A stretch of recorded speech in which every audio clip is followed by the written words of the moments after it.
India's number 1 varicose veins hospitals ఐబీసీను సంప్రదించండి. మీ నొప్పి లేని ప్రయాణాన్ని ప్రారంభించండి. నాకు చెప్తుంటే నేను నిద్రపోయాను. ఇటువంటి చదువుకున్న పిచ్చి మొహాలు కూడా ఉంటారా అని, కానీ ఉన్నారు అనే అమ్మాయిని చూస్తే తెలిసింది మేడం. ఆ అమ్మాయి నన్ను కలుసుకునే టైంకి 5వ నెల ప్రెగ్నెంట్ మేడం. నిమిషాల్లో తీసుకుంది తను నిర్ణయం ఈ అబ్బాయితో వెళ్ళిపోవటానికి. ఆ అబ్బాయి అంతగా కన్విన్స్ చేసేసాడు. ఆ అమ్మాయికి తినిపించడంలో ఏదో కలిపాడంట మేడం. తాగి ఆ అమ్మాయిని కాల్చేవాడంట, స్పృహ తప్పి పడిపోయిన సాడిజం, అంతే సైకోయిజం. అంటే ఫోన్లన్నీ లాగేసుకున్నాడా? ఫోన్లన్నీ లాగేసుకున్నాడు. అసలు అమ్మాయి దగ్గర ఏమీ లేదు మేడం. ఇష్టానికి సైకోయిజం కి తనకి తేడా తెలియలేదంటారా అమ్మాయికి? దాని బిడ్డ నాకు చూసుకోలేదు, అది పడుకోలేదు, లేవలేదు. దానికి అర్థం కాదు సార్, బిడ్డ ఏడుస్తుంటే ఏం చేయాలని. బయటికి వచ్చేందుకు భయపడేంతగా చేస్తాడు ఆ అమ్మాయిని. వాళ్ళు ఇంత హింస పెట్టినోడైనా గానీ అబ్బాయే కావాలి, అబ్బాయే కావాలి, అబ్బాయే కావాలి. తల్లిదండ్రులు బిడ్డలకి మధ్యన ప్రేమ చచ్చిపోయింది అనేటటువంటిది కాదమ్మా. తల్లిదండ్రులు ఈ విధంగా ప్రవర్తించడం, ఈ విధమైనటువంటి ఇమోషనాలిటీ చూపెట్టడం is equal to no love అని అనుకోవటానికి కాదు. వెల్కమ్ టు అందమైన జీవితం. నమస్తే డాక్టర్ గారు. నమస్తే జయ గారు. నమస్తే అండి. డాక్టర్ గారు, ప్రోగ్రామ్కి రెగ్యులర్గా మెయిల్స్ వస్తూనే ఉన్నాయి. సో ఒక మెయిల్ని తీసుకున్నాను నేను. బ్రీఫ్గా మీకు చెప్తాను. వాళ్ళ ఫ్రెండ్ కూడా కాదు, ఒక అనుకోని విధంగా ఒక గుడిలో కలిసింది ఒక అమ్మాయి ఇంకొక అమ్మాయిని. మనకి మెయిల్ పెట్టిన అమ్మాయి ఎవరంటే బాధితురాల తరపున ఈ అమ్మాయి మెయిల్ పెట్టిందనమాట. మన ప్రోగ్రామ్ చూసి ఒకసారి మీతో మాట్లాడాలి అని. బాధితురాలు కాదు, వాళ్ళ జస్ట్ గుడిలో కలిసిందండి ఈ అమ్మాయిని. ఓకేనమ్మా. తను బ్రీఫ్గానే మెయిల్ పెట్టింది. అసలు చదువుతున్నంతసేపు నాకైతే ఇలా కూడా ఉన్నారా, ఏంటి అసలు ఎటు పోతున్నాం మనము. ఒకసారి మెయిల్ కూడా నేను చూశాను రాత్రి. రైట్, కాల్ చేసేనండి, డైరెక్ట్గా మాట్లాడేద్దాం ఒక్కసారి. మెయిల్లో నెంబర్ పెట్టారు వాళ్ళు. తప్పకుండా.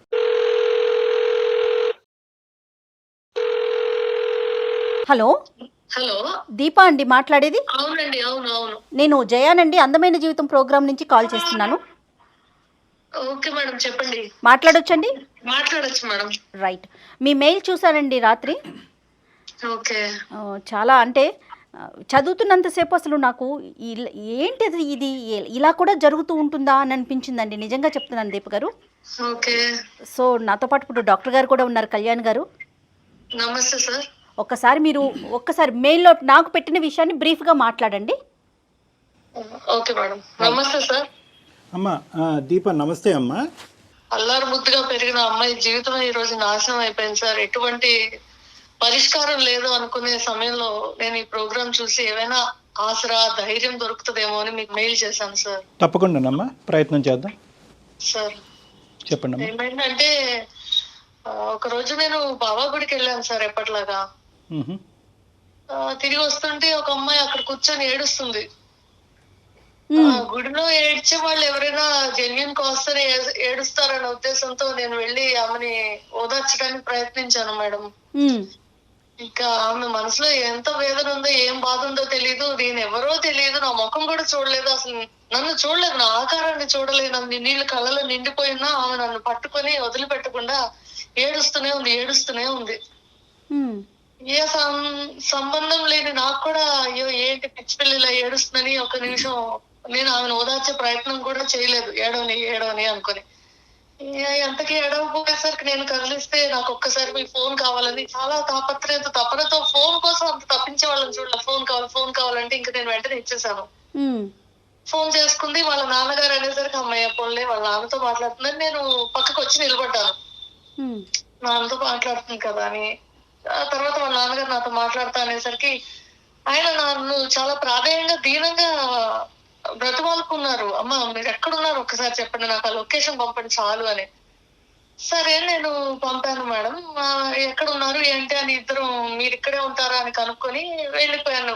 కాసేపు ఆగి ఆమెను ఓదార్చే ప్రయత్నం చేసి ఇంటికి తీసుకెళ్దామన్నా ఆమె నిరాకరించింది. ఇక నేను వెళ్ళిపోయాను మా ఇంటికి. మళ్ళీ మరోసారి బాబా గుడికి అదే టైంకి వెళ్ళి చూశాను ఏమైనా కలుస్తుందేమో అని చెప్పి. ఓకే అండి. కలవలేదు. అది మాది చిన్న గ్రామము, ఆ చుట్టుపక్కల ఎవరు వచ్చినా మాకు అందరికి తెలుస్తుంది. నాకు తెలియలేదు, ఏంటో వింతగా ఉంది, ఏమో ఏం సమస్య అనుకుని వదిలేసాను మేడం. కానీ కొన్ని రోజులకి ఆ అమ్మాయి ఏ ఫోన్ నుంచో అయితే చేసుకుందో దానికి తిరిగి నాకు ఆ నంబర్ నుంచి ఫోన్ వచ్చింది. ఆ, ఫోన్ వచ్చేసరికి అసలు అన్ని పిడుగు లాంటి వార్తలు, నమ్మలేని నిజాలు. నేను నమ్మాలో లేదో అనుకుంటూ కొంతకాలం గడిపేశాను. ఆ, ఆమె ఎవరితోనో బయటికి వెళ్ళింది. ఆమె ఇష్టపడిందని కూడా నేను చెప్పలేను, జస్ట్ ఎవరితోనో ఏదో తినడానికి బయటికి వెళ్ళింది. అవతల వ్యక్తి ఒక అబ్బాయి ప్రాధేయపడగా బయటికి వెళ్ళింది. ఇద్దరు కలిసి తిన్నారు. ఆ అబ్బాయి ఏమైనా ఇష్టపడుతున్నా ఈ అమ్మాయి నిరాకరించింది. కదమ్మా, వీళ్ళు ఒక్క నిమిషం అమ్మా దీప, వీళ్ళిద్దరు ప్రేమికులా అంటే? ఎందుకంటే ఇప్పుడు మనం లేదు సార్, లేదు, ఆ అబ్బాయి ఇష్టపడ్డాడు కానీ ఈ అమ్మాయి నిరాకరించింది. ఓకే ఓకే అమ్మ, ఒకటి దీప, మీకు ఇప్పుడు మీ ఫ్రెండ్ తరపున మీరు మాట్లాడుతున్నారు. ఆ అమ్మాయి మీ ఫ్రెండ్ కూడా కాదు, మీ గుళ్ళో పరిచయమైనటువంటి ఒక వ్యక్తి జాలిపడి ఆ అమ్మాయి యొక్క అంతే సార్, అంతే. అంతే ఓకే, సార్. సో మీకు అంతకుముందు అంతే. పరిచయం ఆ జాలి ఫ్రెండ్ కంటే ఎక్కువ బంధం లాగా ఏర్పడిపోయింది ఈ రోజు. అదే అది అది అది తీవ్రమైన కాదు ఆ అమ్మాయిది. ఈరోజు మీరు చెప్పేటటువంటి ప్రతి ఫ్యాక్టు, మీ ఫ్రెండ్ సంబంధించినటువంటి ప్రతి ఫ్యాక్టు యాక్యురేట్గా ఉండటం అన్నది కూడా ఇంపార్టెంట్ అమ్మా. సార్ ఇంకా నేను కొన్ని చెప్పలేకపోవచ్చు సమయభావం వల్ల, కానీ చెప్పే ప్రతిదీ నిజం సార్. చెప్పండి అమ్మా, చెప్పండి. సార్ ఆ అబ్బాయి ఎంతో ప్రాధాయపడగా ఐస్ క్రీమ్ పార్లర్ కి వెళ్ళి ఏదో తిన్నారు. ఆ తర్వాత ఆ అబ్బాయి మాట ఇచ్చిన ప్రకారం నేను ఇంకా నిన్ను కలవను అన్నాడు. మాట ఇచ్చిన ప్రకారం ఒక నెల రోజులు ఏమో కలవలేదంట సార్. ఉమ్, తర్వాత ఒకసారి ఎదురుపడగానే ఈ అమ్మాయి మరి ఒంటరితనంతోనో ఏమో ఆ సంగతి నాకు అర్థం కాలేదు, కానీ తిరిగి ఆ అబ్బాయిని ఇష్టపడిపోయింది.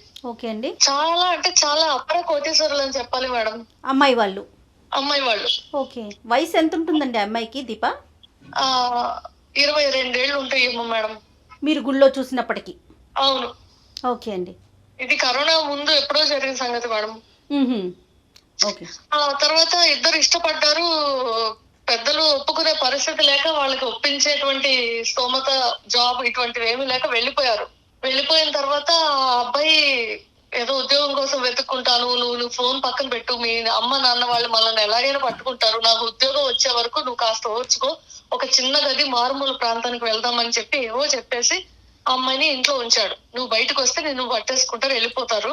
ఒక పాప పుడితే కనుక ఇంకేంటి, మన ఇద్దరి ఇళ్లలో ఒప్పేసుకుంటారు, నువ్వు దాని గురించి ఏం దిగులు పడక, ఈలోకి నాకు ఉద్యోగం కూడా వచ్చేస్తుందని చెప్పి ఆ అమ్మాయిని నమ్మబలికాడు. వెళ్ళిపోలేదు, ఇద్దరు చెప్ప పెట్టకుండా ఇల్లోపోయారు, పారిపోయారు. అవును సార్. ఓకే. ఎక్కడన్నా వివాహం చేసుకున్నట్లు ఆ అమ్మాయి ఏమన్నా చెప్పిందండి మీతో? ఆ అమ్మాయి అదంతా చెప్పే పరిస్థితిలో కూడా లేదు మేడం. ఓకే. ఇప్పుడు అంత విడమర్చి ఆ రోజు ఏమైంది, ఈ రోజు ఇది, ఈ టైంకి ఇది అని చెప్పేటువంటి పరిస్థితిలో లేదు.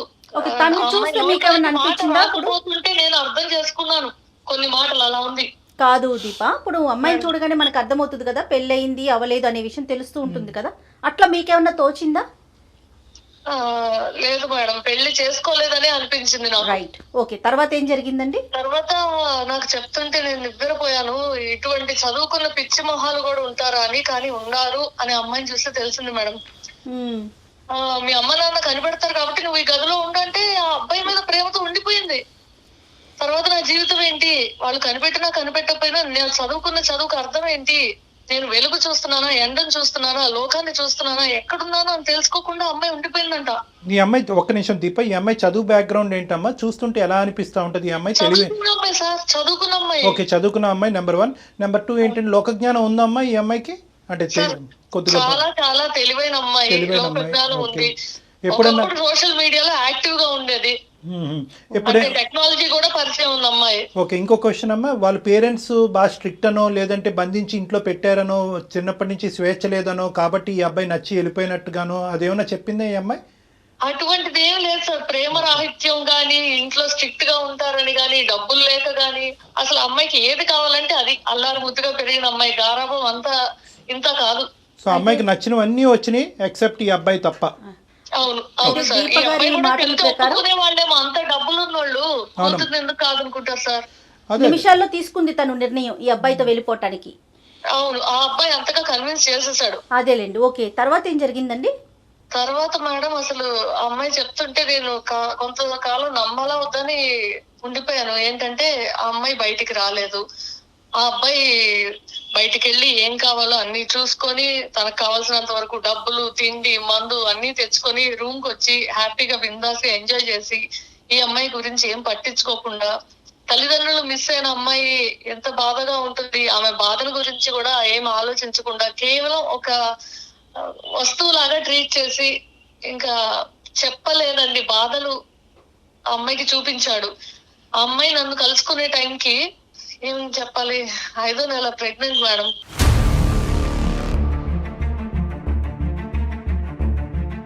పెళ్లి కాలేదు, ఎవరికి తెలియదు, ఒక మెడికేషన్ లేదు, ఒక టెస్ట్ లేదు.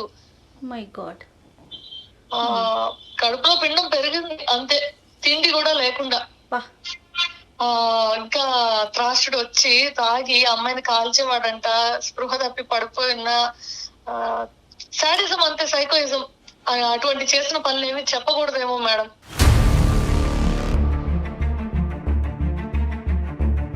పీక్ లో మొత్తం చూపెట్టేశాడు. ఎలా అంటే ఆ అమ్మాయి సిగ్గుపడి ఒంటి మీద ఏమన్నా కనిపిస్తే ఏమో బయటికి రాకూడదు, ఓకే, పిచ్చిదని ముద్రేస్తారు, అలాగా బయటికి వచ్చేందుకు భయపడేంతగా చేస్తాడు ఆ అమ్మాయిని.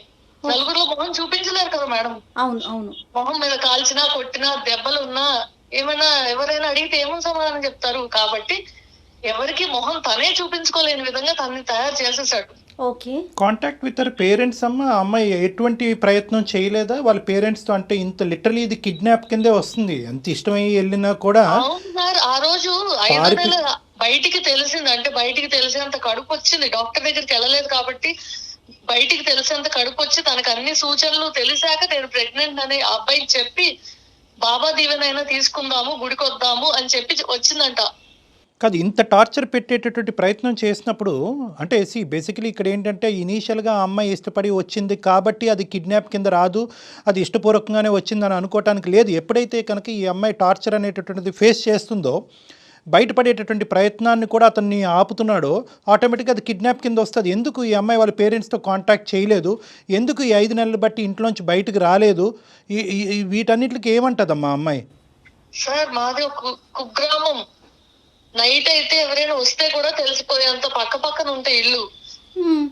అంత కాలం బట్టి ఆ అమ్మాయి మా వెనక సందులో ఇంట్లో ఉంటుందంటే ఎవరికి తెలియదంటే, అసలు ఒక పెయింటింగ్ ఇంట్లో ఉంటే ఎవరికి తెలుస్తుంది మేడం? అది ఒక వస్తువు ఇంట్లో ఉంటే ఎవరికి తెలుస్తుంది? ఒక మనిషి వస్తున్నాడు పోతున్నాడు అంటే తెలుస్తుంది. కానీ ఓకే, ఇప్పుడు తర్వాత ఏం జరిగింది దీప గారు? ఆ తర్వాత అంటే ఫోన్లన్నీ లాగేసుకున్నాడా? ఫోన్లన్నీ లాగేసుకున్నాడు.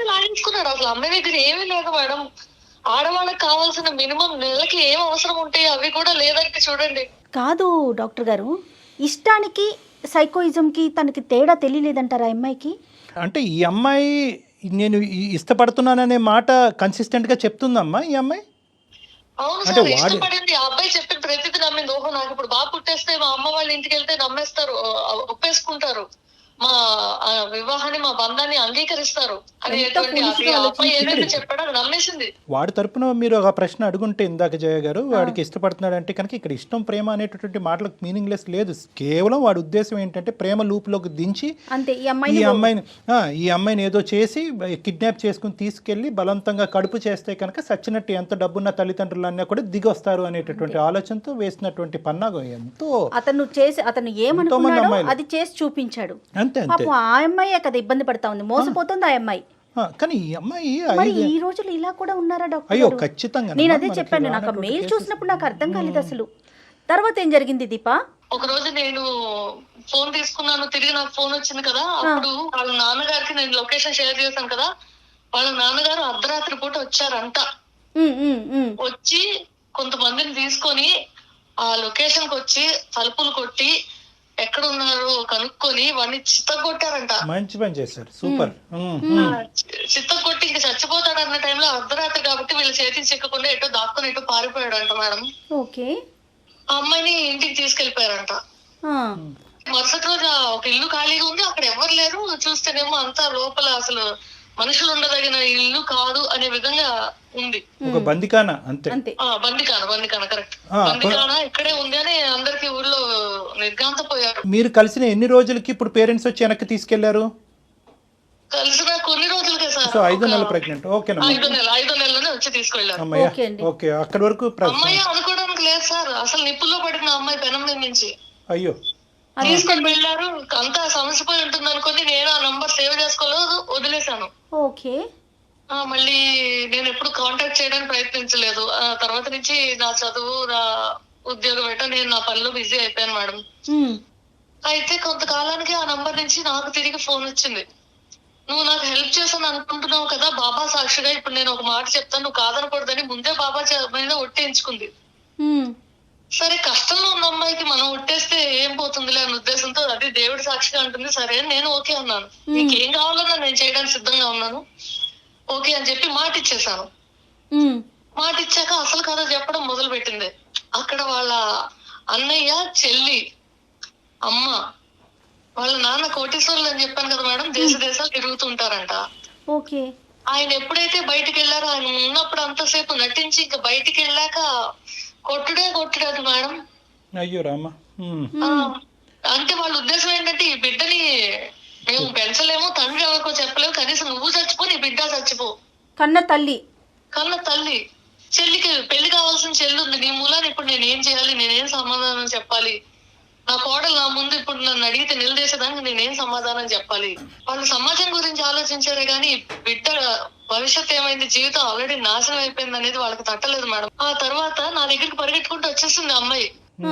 అమ్మాయికి నెలలు నిండిపోతున్నాయి, ఈ ఏం వైద్యం అందించాలన్నా మా దగ్గర డబ్బులు లేవు, ఈ లోపు లాక్డౌన్ వచ్చేసింది మేడం. స్కాన్స్, మెడిసిన్స్ ఇవన్నీ చేయడానికి మాకు చేత కాక, మా దగ్గర డబ్బులు లేక ఒక ఆయుర్వేదం డాక్టర్ దగ్గర తీసుకెళ్ళాం మేడం. ఇక్కడ మొదలైంది అసలు మాకు షాక్.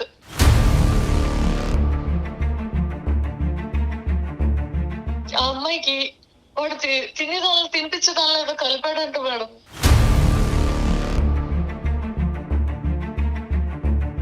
మూడు రోజులు వరుస పెట్టి తీసుకెళ్తే అమ్మాయి చేత ఏదో కక్కించారు మేడం. ఖాళీ కడుపున కక్కితే కడుపులోంచి ఎంత ఎంత ఎంత వచ్చేదంటే, ఆ పిండం కక్కి పిండం ఏమైనా వచ్చేస్తుందేమో అన్నంత పట్టుకోలేకపోయాం అమ్మాయిని.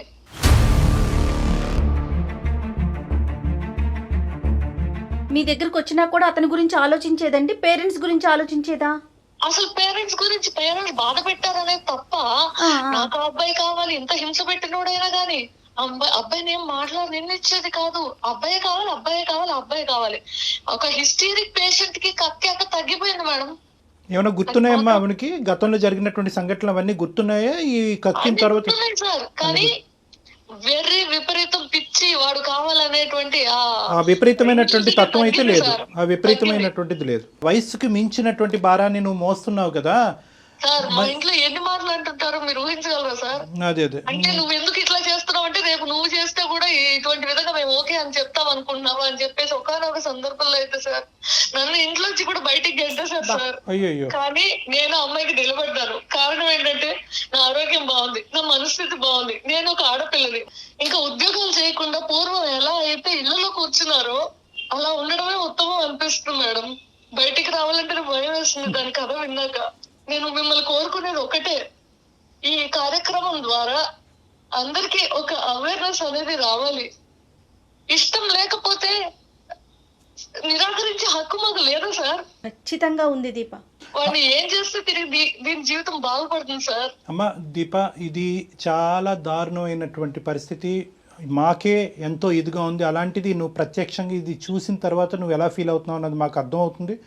దాని బిడ్డ నాకు చూసుకోలేదు, అది పడుకోలేదు, లేవలేదు, దానికి అర్థం కాదు సార్. బిడ్డ ఏడుస్తుంటే ఏం చేయాలని ఉన్నంతలో మేము మాకున్నవన్నీ అమ్ముకొని మాకు చేతనైంది మేము చేస్తూ, ముగ్గురు స్నేహితులు దానికోసం బయటకు వచ్చి పెద్దవాళ్ళకి తెలియకుండా ఒక రూమ్ తీసుకొని స్టడీకి వెళ్తున్నాం అని చెప్పి ఒకళ్ళ తర్వాత ఒకళ్ళు వచ్చి దానికి సపోర్ట్ చేస్తూ తిరిగి మేము ఇంటికి వెళ్తున్నాం సార్. గ్రేట్ అమ్మా. బిడ్డ వయసు ఎంత అమ్మా దీప? బిడ్డ వయసు 7 వస్తుంది సార్. మీరు కానీ మేము కానీ ప్రజలకి, చూసేటటువంటి ప్రేక్షకులకి ఇచ్చే మెసేజ్ ఏంటంటే, ఒకటి, నెంబర్ 1, ఇలాగా అనామికులు నమ్మొద్దు, ప్రేమ అనేటటువంటి మత్తులో మోసపోవద్దు, తల్లిదండ్రులని ధిక్కరించి ఇలా పారిపోయే ప్రయత్నం చేయొద్దు అనేది ఒకటి.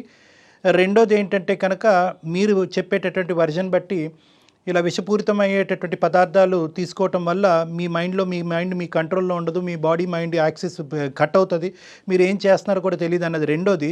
మూడోది ఏంటంటే, ఎంతకాలం ట్యూషన్లు చెప్పుకుంటూ ఈ అమ్మాయిని కాపాడుకుంటూ ఉంటారమ్మా? ప్రస్తుతం ఆ అమ్మాయి పరిస్థితి ఎలా ఉంది, మానసిక పరిస్థితి ఎలా ఉంది? సార్ ఇప్పుడిప్పుడే కోలుకుంటుంది సార్. కోలుకుంటుంది, కానీ ఇక నేను నా జీవితం మొదలు పెట్టాలి అన్నంత దృఢ నిశ్చయంతో లేదు ఆ పిల్ల. అప్పుడే రాదులేమ్మా కదమ్మా. వాళ్ళ పేరెంట్స్ని మీరు అందరూ ఒకసారి కాంటాక్ట్ చేయడానికి ట్రై చేశారా? పోనీ వాళ్ళు ఎక్కడుంటే అక్కడ వెళ్ళి డైరెక్ట్ కలవటానికి ట్రై చేశారా? ఈ అమ్మాయికి ఉండేటటువంటి దారుణమైనటువంటి పరిస్థితిని వాళ్ళకి వివరించి చెప్పడానికి ట్రై చేశారా? ఎందుకంటే అది చాలా ఇంపార్టెంట్ అమ్మా. మేము అని తెలియకుండా, ఆ అమ్మాయి తరపున అని తెలియకుండా ఒకసారి ఎవరితోనో వాళ్ళ నాన్నగారితో మాట్లాడించాం.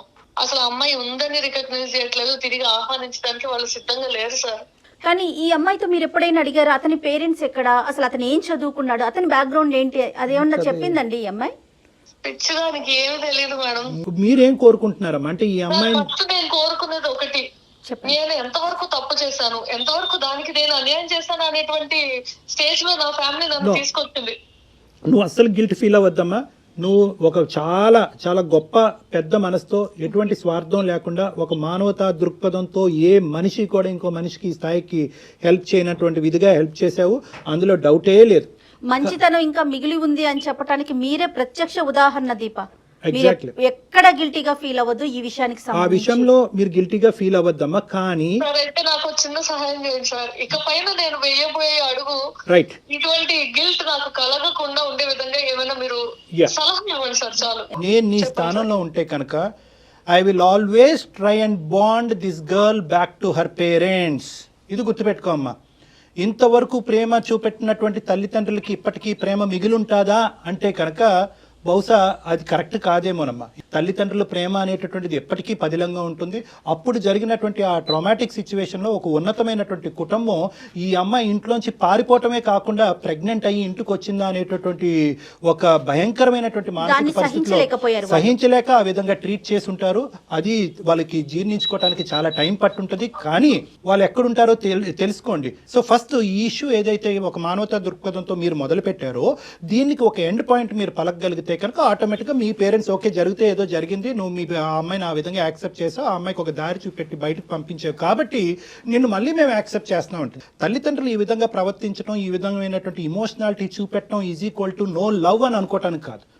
ప్రేమ చచ్చిపోయింది, తల్లిదండ్రులు బిడ్డలకి మధ్యన ప్రేమ చచ్చిపోయింది అనేటటువంటిది కాదమ్మా. ఇవన్నీ ఇమోషన్స్, భావోద్రేకాల మధ్యన జరిగేటటువంటి తాత్కాలికమైనటువంటి సంఘటనల కిందే మనం పరిగణించాం. ఎన్నిసార్లు అయినా, ఎన్ని రోజులైనా, ఎంత కష్టమైనా కూడా ఆ బాండ్ని, ఆ తల్లిదండ్రుల మధ్యన ఆ బిడ్డ యొక్క బాండింగ్ని ఎస్టాబ్లిష్ చేయవలసినటువంటి బాధ్యత మీ భుజం మీద ఉంది. వాళ్ళ ఇంట్లో ఈ అమ్మాయి అంటే అత్యద్భుతమైనటువంటి ప్రేమ ఆప్యాయతలు ఉన్నాయి అనేటటువంటిది వీడితో పారిపోక ముందే ఆ అమ్మాయి ఎలా జీవించింది అనేటటువంటి మాటలోనే మనకు అర్థమవుతుంది. ఈ అమ్మాయికి ఒక కాలుకి ఒక ముళ్ళు గుచ్చుకోకుండా, అడగవలసినటువంటి అవసరం లేకుండా అన్ని అవసరాలు ఆ తల్లిదండ్రులు తీర్చారు. ఎటొచ్చి ఏంటంటే ఇటువంటి అనామికతతో వెళ్ళిపోవటానికి వాళ్ళు ఒప్పుకోలేదు. ఈ అమ్మాయి తప్పటడిగేసింది. సో ఇక్కడ మోస్ట్ ఇంపార్టెంట్ థింగ్ ఏంటంటే నా జీవితం ఏమవ్వబోతుంది అనేటటువంటి ప్రశ్నకు ముందు ఈ అమ్మాయి జీవితాన్ని ఏ విధంగా ముందుకు తీసుకెళ్లాలనేటటువంటి ఆలోచనతో మీరు ముందుకెళ్ళండి. దానికి తోడు ఆలోచన, ఆ భయం, ఆ అభద్రతతోనే నేను ఫస్ట్ మిమ్మల్ని కాంటాక్ట్ అయ్యాను సార్. చాలా మంచి పని చేశారు దీప, చాలా చాలా మంచి పని చేశారు. మాకు కాల్ చేసి చిన్న మెసేజ్ నేను చెప్తాను. ఇప్పుడు వరకు మీరు చేసినటువంటి త్యాగం వల్ల ఒక ప్రొటెక్టివ్ కవర్లోకి ఆ అమ్మాయిని తీసుకెళ్ళిపోయారు, గుప్పెట్లోకి వెళ్ళిపోయారు. లిటరలీ ఏంటంటే ఆ అమ్మాయి మీ కూతురులాగా ఫీల్ అవుతున్నారు. మీరు మీ ఫ్రెండ్ లాగా కూడా కాదు, ఒక స్నేహితురాల్లా కాదు, నా కూతురులా ఫీల్ అవుతున్నారు. అంత బాండింగ్ ఏర్పడింది. ఆ అమ్మాయి బాధ చూసి విని ఆ చేతుల్లో పెట్టినా ఈ చేతుల్లో పెట్టినా మళ్ళీ అదే నరకం ఈ అమ్మాయిని చూడబోతుందేమో అనేటటువంటి అభద్రత మీకు ఉంది. లేదమ్మా, ఎందుకంటే కనుక వాళ్ళ తల్లిదండ్రులు ఖచ్చితంగా ఈ అమ్మాయిని రిసీవ్ చేసుకుంటారు. చెప్పేటటువంటి విధంగా మనం చెప్పాలి, ఈ అమ్మాయి పరిస్థితిని అర్థమయ్యేటటువంటి విధంగా చెప్పాలి. ఒకప్పుడు మీరు చెప్పలేకపోతే నా కాంటాక్ట్ నెంబర్ ఇవ్వండి, నేను ఆ పేరెంట్స్కి నేను కాంటాక్ట్ చేసి ఉన్న పరిస్థితిని నేను వివరించడానికి ప్రయత్నం చేస్తాను. ఆ విధంగా కూడా మనం ముందుకెళ్దాం. నా కష్టాన్ని అర్థం చేసుకుని మంచి మాట చెప్పారు సార్. ప్రేమ అనేటటువంటి మత్తులో మనం కంప్లీట్గా అందులో దిగిపోయి గుడ్డిగా ఒకరిని నమ్మేసి వాడితో వెళ్ళిపోయి వాడు ఇచ్చింది అలా తినేసి తాగేసి వెళ్ళిపోయిన తర్వాత ఈ జీవితాన్ని ఇలా నాశనం చేసుకున్న తర్వాత అయ్యో నా జీవితం ఏంటి ఇలా అయిపోయింది, ప్రపంచం ఇలా ఉంది అంటే కరెక్ట్ కాదు. ఆలోచన అనేది ఇంపార్టెంట్. తల్లిదండ్రులు మనకి ఇచ్చేటటువంటి మెసేజ్ ఆలకించడం అన్నది ఇంపార్టెంట్. ఒక జడ్జిమెంట్, జీవితానికి సంబంధించినటువంటి ఒక కీలకమైనటువంటి జడ్జిమెంట్ తీసుకునే ముందు అరే నేను తప్పు చేస్తున్నానేమో, ఒకప్పుడు నా తల్లిదండ్రులు నా కళ్ళెదురుగుంటూ ఉంటే ఇది అంగీకరించరేమో, వాళ్ళు అంగీకరించకపోవటానికి ప్రధానమైనటువంటి కారణం ఏముంది అంటే ఆ ప్రేమలో కొన్ని సందర్భాల్లో మోసాన్ని కూడా చూసేటటువంటి ఆలోచన శైలి, ఆ విధమైనటువంటి చూపు ఉండటం ప్రతి ఆడపిల్లకి ప్రత్యేకంగా చాలా ఇంపార్టెంట్ అమ్మా. నా జీవిత భాగస్వామ్యం గురించి నేనే డెసిషన్ తీసుకుంటాను అనేటటువంటి గుడ్డిగా వెళ్ళేటటువంటి అందరు అమ్మాయిలకి కూడా నీ ఫ్రెండ్ యొక్క జీవితం ఒక కనువిప్పు ఏమో అని నాకు అనిపిస్తుందమ్మా. రైట్ దీప, ఒక్కసారి మీరు ఆ ప్రయత్నం చేయండి, కావాలంటే డాక్టర్ గారి సలహా కూడా తీసుకోండి. Thank you madam. Thank you sir. Thank you Deepa. Thank you అమ్మా. థ్యాంక్స్.